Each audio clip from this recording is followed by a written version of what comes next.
মুসলিমদের মধ্য থেকে, এবং নির্বাচন কে করবে তত আপনারা বুঝতে পারছেন। সেই 12 জনকে কারা কারা মনোনয়ন দেবেন, কিভাবে দেবেন, কোন তল্পি মহলকে দেবেন সেটা আমরা জানি। নিরপেক্ষভাবে সেই 12 জন দেবেন। অবশিষ্ট 13 জন থাকবেন কারা কারা, কাদের থেকে তাদেরকে না হবে সেটা বলা হলো না। তাহলে যদি কোন সময়ে প্রয়োজন হয় বোঝা ওঠেন, তাহলে 12 জনের 12 জন যদি 7% ভোট দেন, একটা পয়েন্টের উপর বিপক্ষে 13টা ভোট থাকবে, পাস হয়ে যাবে সেই সংখ্যা। আর আরেকটা কথা পরিষ্কার বলে দিতে চাই, সেটা হচ্ছে তারা বলছেন, কিছু কিছু সরকারি লোকেরা বলে বেড়াচ্ছেন যে ওয়াক্ফ সম্পত্তি আমরা কিছুই করবো না, যেগুলো ওয়াক্ফ রয়েছে সেগুলোকে আমরা নাড়াচাড়া করবো না। এটা একটা ধোঁকা, বিভ্রান্তিমূলক একটা প্রচার। ওয়াক্ফ এমন যথেষ্ট রয়েছে, ওয়াক্ফ দু ধরনের আছে, একটা ওয়াক্ফ বাই রেজিস্ট্রেশন আছে, আরেকটা ওয়াক্ফ বাই ইউজার্স আছে। পরম্পরাগতভাবে যুগের পর যুগ ধরে ওয়াক্ফটা ব্যবহৃত হয়ে আছে, কিন্তু এটা কোনো দলিল দস্তাবেজ হয়নি। সেই জায়গায় once waqf is always waqf, এটা নড়চড় হয় না। আপনি বললেন মুখে বললেই কি ওয়াক্ফ হয়ে গেল? মুখে বললেই যদি ওয়াক্ফ না হয়, তাহলে এখানে মাননীয় বিধায়ক রয়েছেন, সংসদের যে সদস্যরা রয়েছেন, তারা যে মিটিং হলে মিটিং করেন অ্যাসেম্বলিতে, পার্লামেন্টে, সেখানে যখন অ্যাসেম্বলি বা পার্লামেন্টের যিনি স্পিকার থাকেন, অধ্যক্ষ থাকেন, তিনি যখন বলেন হাউস ইজ এ ফোন, তারপর কি লিখিতভাবে সবার সামনে তুলে ধরেন এদেরকে বলেন, সাংসদদের বলেন না, তার মুখের কথায় সাথে সাথে সেই বিধানসভা শেষ হয়ে যায়, তার কথার সাথে সাথে লোকসভা শেষ হয়ে যায়। हिंदू मुस्लिम सिख ईसाई आपस में है भाई भाई, भाई का हो भाई प्यारा, ऐसा होगा चरण हमारा। माननीय सभापति बृंद, श्रद्धेय गणतंत्र प्रिय, धर्म निरपेक्ष,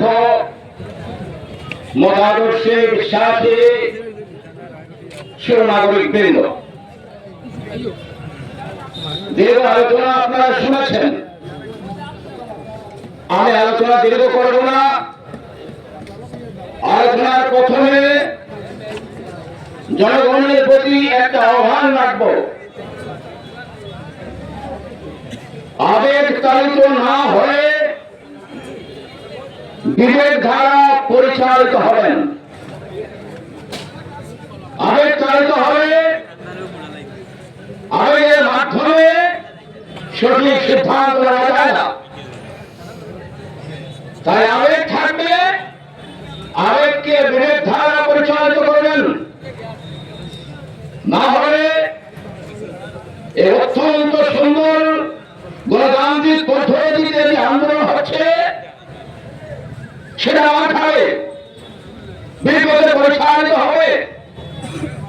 তাই সেই দিকে লক্ষ্য রাখবেন। আর এই যে মঞ্চে দাঁড়িয়ে আমরা কথা বলছি, এ মঞ্চ ধর্মনিরপেক্ষ মঞ্চ, ভারতবর্ষের সবচেয়ে বড় ঐতিহ্য, সবচেয়ে বড় আদর্শ, সবচেয়ে বড় পরিচিতি এই ভারতবর্ষ ধর্মনিরপেক্ষ দেশ। এখানে নানা ভাষা, নানা মত, নানা পরিধান, বিবিধের মাঝে দেখুন মিলন মহান। Unity in the midst of diversity, এ হচ্ছে আমাদের আদর্শ। এই আদর্শকে বিঘ্নিত করার জন্য, এই আদর্শকে কলুষিত করার জন্য চক্রান্ত চলছে, যুগ যুগ ধরে চক্রান্ত হয়েছে, এবং ধর্মনিরপেক্ষতায় বিশ্বাসী গণতান্ত্রিক মানুষ তা প্রতিহত করেছেন। আজকে আমরা বাধ্য হয়েছি এখানে বিক্ষোভ সমাবেশ করতে। এই বিক্ষোভ সমাবেশ করছি ধন্য যে গভীর রাত ভারতবর্ষের সংসদে একটা আইন পাস হয়েছে, যে আইন ওয়াকফ অ্যামেন্ডমেন্ট বিল ছিল, ওয়াকফ অ্যামেন্ডমেন্ট অ্যাক্ট 2025 সেটা পাস হয়েছে। এই আইন হলে আমাদের কি হবে? কেন জনতা উত্থান হয়েছেন তার একটি মাত্র কারণ হচ্ছে হক সম্পত্তি যা কিছু রয়েছে, যে হক সম্পত্তির মালিক আমরা যারা আছি মুসলমান, আমরা সে হক সম্পত্তির মালিক নই। আমরা হক সম্পত্তিকে রক্ষা করি, হক সম্পত্তিকে আমরা তদারকি করি, হক সম্পত্তিকে আমরা দেখভাল করি, হক সম্পত্তি কেউ যাতে না নিয়ে যেতে পারে তার জন্য আমরা অত্যন্ত প্রহরীর মতো কাজ করি। এই হক সম্পত্তি হচ্ছে আমার আল্লাহর সম্পত্তি। এই আল্লাহর সম্পত্তির পর তার হস্তক্ষেপ আমরা বরদাস্ত করব না। এবং এই ভারতবর্ষের ধর্মনিরপেক্ষ কোন মানুষ এটা বরদাস্ত করবেন না। সেটা আমরা পার্লামেন্টে দেখেছি, যথেষ্ট মুসলিম ভাইরা এই ওয়াকফ অ্যাক্টের বিরুদ্ধে ভোট দিয়েছেন। এবং এখানেও যারা উপস্থিত হয়েছেন বিভিন্ন দলের বিভিন্ন উইংসের যে নেতৃবৃন্দ এসেছেন, মুসলিম ভাইরা এসেছেন, তারাও ধর্মনিরপেক্ষতায় বিশ্বাসী বলে এখানে এসেছেন।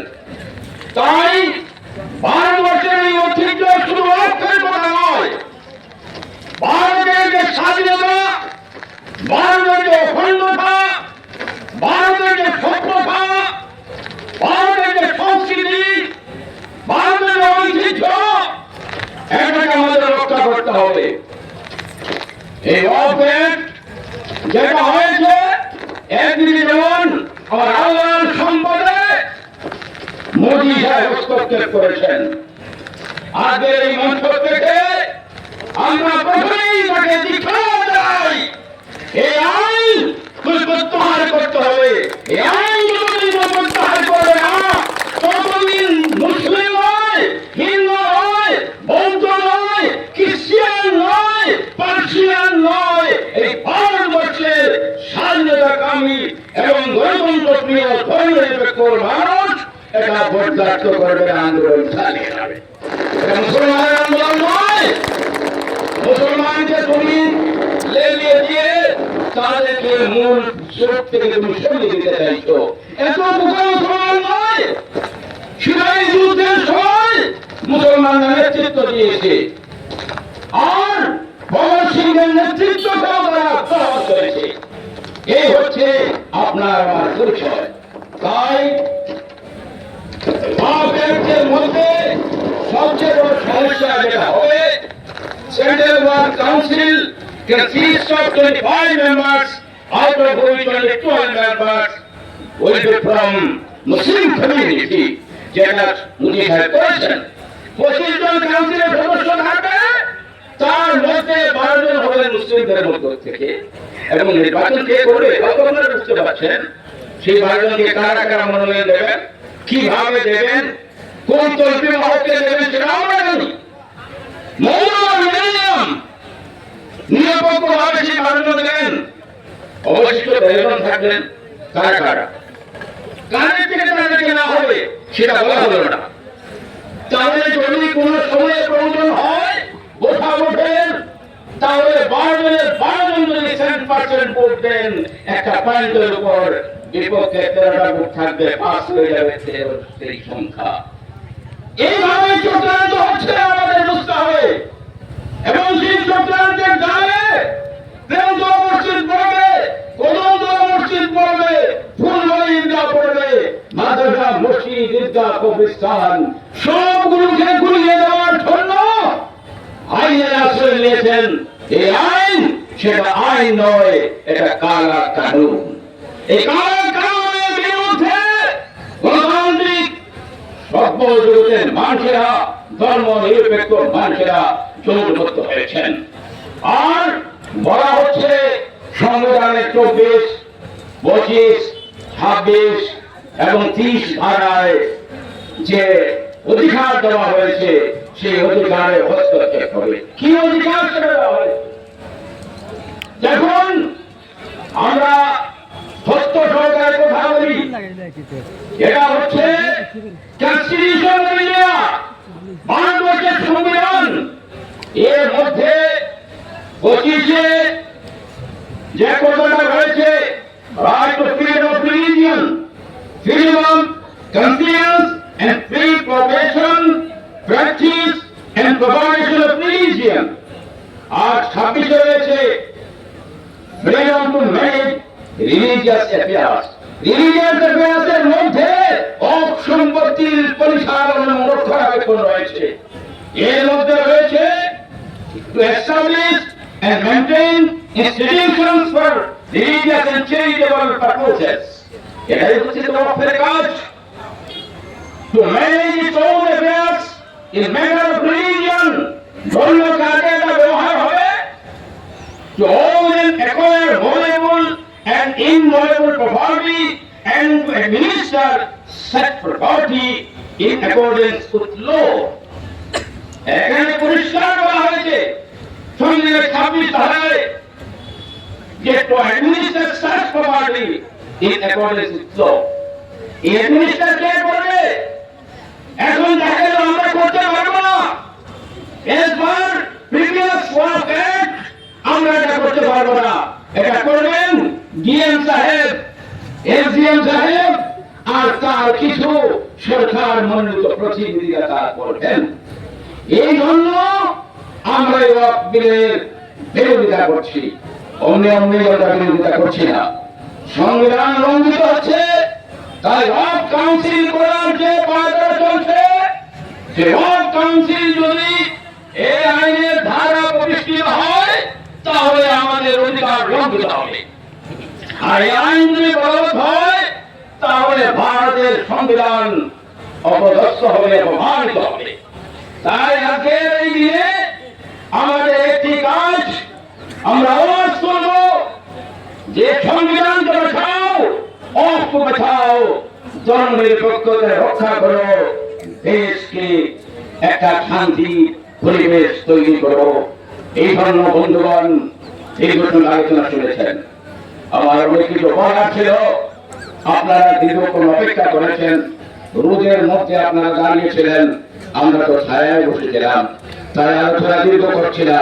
শুধু বলছি, মনে করবেন আপনার মা, বাবা, দাদা, ঠাকুরদা, পরদাদা তারা যে কবরে সাহিত্য রয়েছেন, সেই কবরের অধিকার মোদী সাহেব তার হাতে নিতে চাইছেন। এটা কি মেনে নেবেন? আপনার মসজিদের অধিকার তিনি নিতে চাইছেন, এটা মেনে নেবেন?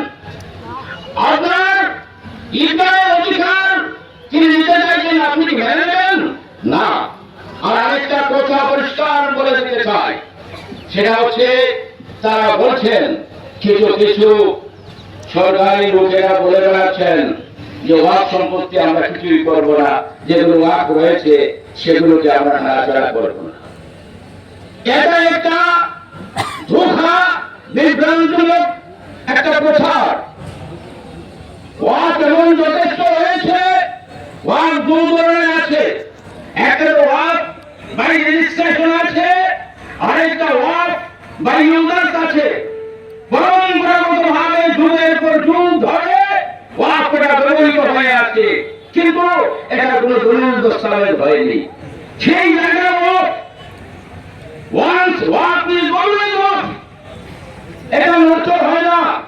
আপনি বললেন মুখে বললেই কি ওয়াকফ হয়ে গেল? মুখে বললেই যদি ওয়াকফ না হয় তাহলে এখানে মাননীয় বিধায়ক রয়েছেন, সংসদের যে সদস্যরা রয়েছেন, তারা যে মিটিং হলে যে মিটিং করেন অ্যাসেম্বলিতে, পার্লামেন্টে, সেখানে যখন অ্যাসেম্বলি বা পার্লামেন্টের যিনি স্পিকার থাকেন, অধ্যক্ষ থাকেন, তিনি যখন বলেন হাউস ইজ এ থ্রোন, তারপর কি লিখিতভাবে সবার সামনে তুলে ধরেন এমএলএদেরকে বলেন, সাংসদদের বলেন? না, তার মুখের কথায় সাথে সাথে সেই বিধানসভা শেষ হয়ে যায়, তার কথার সাথে সাথে লোকসভা শেষ হয়ে যায়, পরবর্তীতে যারা আছেন তারা লিপিবদ্ধ করেন, কর্মী যারা রয়েছেন তারা লিখে রাখেন কোন সময় কে করেছেন, কিন্তু মুখের মধ্যেই সেটা হয়ে যায়। তাই মুখ সবচেয়ে বড় জিনিস, কত সবচেয়ে বড় জিনিস। তাই কথার মাধ্যমে, মুখের মাধ্যমে, বচনের মাধ্যমে, বাক্যের মাধ্যমে, উদ্ধৃতির মাধ্যমে আমার পূর্বপুরুষেরা পথ দিয়েছেন। কাগজ আছে অথবা নাই, সবকিছু waqf. Waqf, once waqf is always waqf. এটাই হচ্ছে আইনের ভাষা। এখানে আইনগত ব্যক্তি আছেন। তাই এই পথকে রক্ষা করার জন্য, সংবিধানকে রক্ষা করার জন্য, ধর্ম নিরপেক্ষতাকে রক্ষা করার জন্য আমরা যতদূর সম্ভব, যতদূর যেতে হয় আমরা যেতে প্রস্তুত আছি। আপনার জনের কাছে আবারও আবেদন রাখবো, আবেগ চালিত হবেন না, বিবেক দ্বারা পরিচালিত হয়ে এই আন্দোলনকে ধর্ম নিরপেক্ষতার একটা বাতাবরণের মধ্যে রাখুন, গণতান্ত্রিক উপায়ে রাখুন, শান্তিতে যাতে আন্দোলন হয় সেই আন্দোলন এইভাবে পরিচালিত হওয়ার জন্য আমি সবার কাছে আবেদন রেখে